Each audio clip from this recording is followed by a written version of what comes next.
Now, for the past few months, NBA Youngboy has been acting extremely strange. He's been doing and saying a lot of things that's gotten a lot of his fans worried, and it's now gotten to the point where people think that he might be suicidal. So without wasting any time, let's actually talk about what has happened here. Now, if you know anything about Youngboy, then you know that he's been through a lot of things in his life. He's seen a lot of things. There's been moments where he's done things that he's regretted, and he talks about all these things in his music. And of course, by this point, I'm pretty sure you're familiar with his legal situation. He's been in and out of jail multiple times and whatnot. I've been paying a lot of attention to what kind of music he's been making recently, and I definitely think there's a lot of things to talk about here. Now, this conversation regarding Youngboy started when he released the song Traumatized. I swear I'm traumatized, caught in that fire, lot of bullets flying, whole lot of people dying. Now, if you've listened to this track right here, then you know that it's an extremely dark record. The overall purpose of this track could be seen as a cry for help, because if you read some of the lyrics on here, you'll realize that he's really telling a story relevant to his life on here. On one line of the track, he says, "Won't sacrifice my child, 2020, we all will die." Won't sacrifice my child, 2020 we all would die. This right here was pretty much the starting point of this entire conversation. A lot of Youngboy fans started making YouTube videos about how he's sacrificed himself to the devil and sold his soul, because why else would he mention sacrificing his own child and all of us dying in 2020? The scary thing about this is only 2 months after him releasing this song, NBA Youngboy's son was in a car accident. Now, you could only imagine the kind of speculations fans were making up now after the fact that he's released a song where he says, "Won't sacrifice my child," and then only 2 months after his son is in a car accident. Another interesting thing we can talk about is the 2020 we all will die line from the song. When I heard it for the first time, I was thinking to myself, why the year 2020? Is there maybe a big revolution that's gonna happen that I don't know about? And why did he even say this? And that's what I'm personally trying to figure out. Let's talk about something that happened earlier this year in July. So back in July, Youngboy was live streaming on Instagram Live, and he was previewing some new music for his fans. On the surface, it looks like nothing interesting is going on here until you hear this. I'ma die before this Christmas, I ain't scared, I'm gonna face it.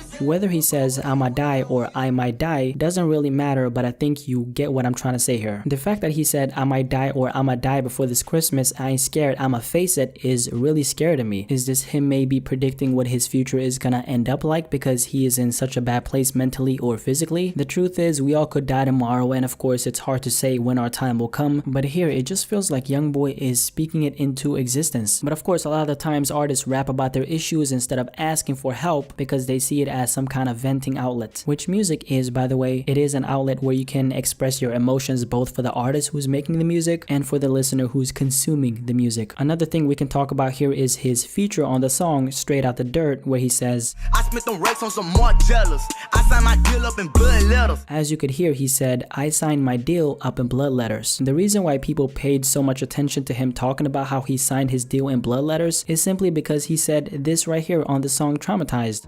Gotta pray before I sleep, the devil talk to me. Gotta pray before I sleep, the devil talk to me. Obviously, there's a correlation between him signing a deal in blood letters and the devil talking to him before he sleeps. But let's talk about one of the things that really had me worried for Youngboy, and it's his Drawing Symbols music video. They say go get that out his hand, he on the porch with a chopper. They say he took like 7 Xans, he say he's helping his problem. He said he cannot trust a girl, he got no love for his mama. Even before watching this music video, the description of the video has a really weird message that I think you need to see, and it reads, "Everything was fake, I knew it, you'll never truly know someone in this life we live, it's cool though. Yeah, that too, be prepared to die, karma never missed nobody, haha if you're reading, hello, goodbye." As you can see, not your usual description in a music video, but before the video even starts, there's an extremely cryptic handwritten letter that Youngboy shares with the fans. So I'm gonna decipher the most important parts from this letter right here, and then share what Youngboy said, and then we'll talk about it. He starts off the letter by saying, "Jesus forever, the answer. I thank you, God, I trust you. To ones I care about, let me start here. Be yourself, I love you and will do anything I could for you. You can never do anything to make me change nor talk down on you, never in public or in the public eye. Betrayal the way you can hurt, but all is well, carry on. To ones who don't know me, I'm trying to do right, I swear. It's no one believe anymore, but who cares? I want to change for my freedom and people. I miss so much and so many, but I gotta be happy. Who is here? Please remember all great moments." And then moving on to this next part of the letter, which is probably the most disturbing part, and you'll see exactly what I mean when I read this. "To ones who wanna kill me, be my guest, lol, because I'm gonna do it when the time is right. Anyway, haha, you lose." I'm sitting here asking myself, what could all of this really even mean? So first he said that he was gonna gonna die before Christmas, and now he's saying that he's gonna kill himself when the time is right. Obviously, NBA Youngboy is going through a lot of things. That's why he even wrote this letter in the first place. You could of course look at this and say, well, he's just trying to create controversy surrounding his name. Well, the way I see it is, if he was, then he would be way more direct with what he was trying to say and not be so cryptic and make it hard to decipher in the first place. And then let's talk about the song Can't Be Saved. Now, a couple weeks back, NBA Youngboy dropped a song called Can't Be Saved, where he revealed that he has herpes. Every day getting cussed out by my mom. Herpes in my blood and that shit got me crying. Just from listening to his music, it seems like there are so many bad things in his life that are piling up one by one, and that's of course manifesting through his music. And regarding the conspiracy that NBA Youngboy has sold his soul, considering everything that I talked about in this video, I'm gonna have to say no, that's not the case with him. But what I am gonna say is he's clearly dealing with a lot of internal demons that are haunting him for some reason, and this is not something that's unheard of in hip-hop. In the past, I've talked about Lil Pump and his mental battles. I've talked about how Boonk is literally dying in front of us, and recently, unfortunately, we lost Mac Miller, who is also mentally dealing with a lot of things. I don't know exactly what's going on with Youngboy, but I do know, considering everything from the song Traumatized to the handwritten letter he wrote himself to him straight up saying that he's gonna die before Christmas, I know that we shouldn't take these things lightly, and hopefully people don't. But whether or not this is a cry for help from NBA Youngboy's side, well, you tell me.